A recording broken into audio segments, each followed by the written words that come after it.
Hello YouTube, Triumph Guy here. Today I'm going to be doing a full service or a partial service on a Nissan Cube 2010. Some things you're going to need is 4.1 litres of 5W30, a socket set, an oil filter, and I'm going to do the air filter as well. I did the pond filter not too long back, but there is a video on how to do that. And a filter removal tool and a jack set.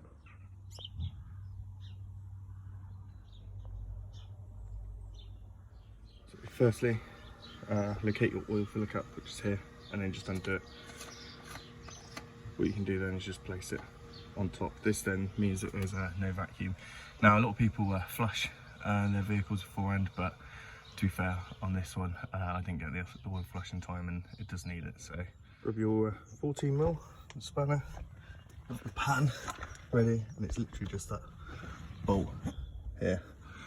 So it's just underneath there, and just undo it.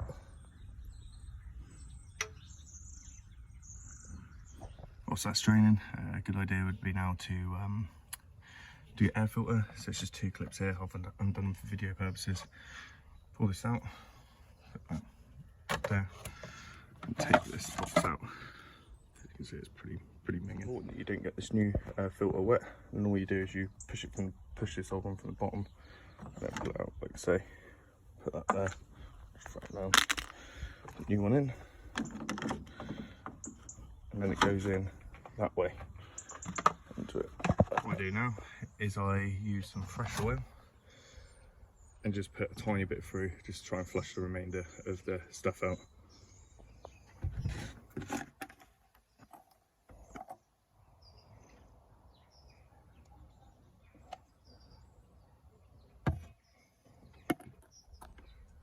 As you can see, it's still a little bit dark, so hopefully it'll just pick up the rest of that mucky residue.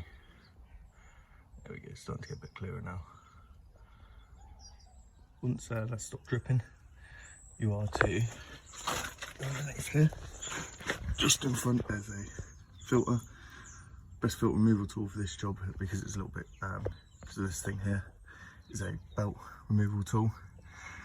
And then loosen it off ever so slightly. Once you've loosened it off, wait for that to stop, and then you are to pull that liquid away into an empty container. That's why I always keep the empty container, so you can put it down to the tip, and then once you've done that, you can then put the filter straight into that bowl and dispose of it correctly. With the new filter, smear some fresh oil around the seal, not too much but just enough. That's all oiled up and ready. Now I get your 14mm and tighten this back up, ready for refilling.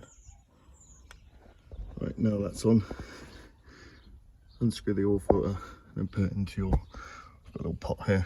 If you don't have that, then you'll have to get rid of the oil, put it in your remaining pot. Once it's off and it's stopped dripping, place this on, wait till the gasket touches the engine, and then give it another 3/4 turn by hand. That's how I do it anyway. Don't over tighten. Now that's all done, what you need to do is put 4.1 litres in. I normally go for about 3.5, and then check the dipstick and go from there. So it started raining pretty bad out there.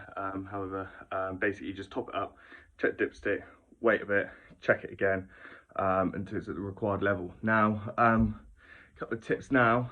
I'll take the car for a drive in a bit, and then get underneath and check for leaks and check the dipstick. Also, during the service, you can oil up the hinges, and what I'll do is keep the invoice and then write down the mileage and date. So then you keep that with the car docs, and if you were to sell the car, or if you ever were needed to service it again, then you can just look and go, oh, it's in date, or no, I need to change it again. A couple of other bits and bobs which people miss out.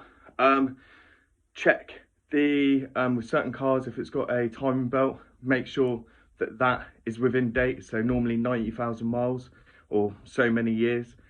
And also check your specific car servicing. If it requires a fuel filter, give it a fuel filter as well. If it requires a coolant change, brake fluid change, On my G-Wagon, I need to change the transmission and differential fluids, you know, so just make sure that you're really careful and you do check the things. This was just a basic service. I'd then go back into checking the fluids, coolant and all that good jazz, check the condition of the coolant, and then top up or drop if necessary. Anyway, thanks very much for watching. If you want to see more on the Nissan Cube, then please make sure you like and subscribe.